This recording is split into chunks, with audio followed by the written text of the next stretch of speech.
পুলিশদের ঘৃণা করবে সাধারণ মানুষ, বিবেক সম্পন্ন বুদ্ধিজীবীরাও। আপনারা সবাই ভুলে যাবেন AK-47 মতো মারাত্মক অস্ত্র পাওয়া গিয়েছিল আসামিদের কাছে।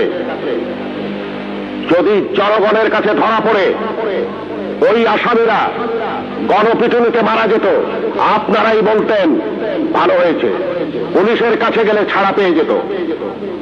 একটা কথা মনে রাখবেন, পুলিশ কখনো আসামি ছাড়ে না। আসামি ছাড়ার অধিকার শুধুমাত্র বিচার বিভাগের। বলুন তো, AK-47 মতো রাইফেল কেন এদেশে আসবে, যা শুধু যুদ্ধক্ষেত্রে ব্যবহৃত হবে?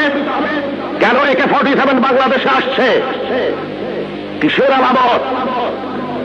9 শুটার বন্দুক কেন টিসিবির মাধ্যমে হাজার হাজার বন্দুক সাধারণ মানুষের হাতে তুলে দেওয়া হচ্ছে? কেন? কে জবাব দেবে? এই 9 শুটার বন্দুক দিয়ে কি হচ্ছে? হচ্ছে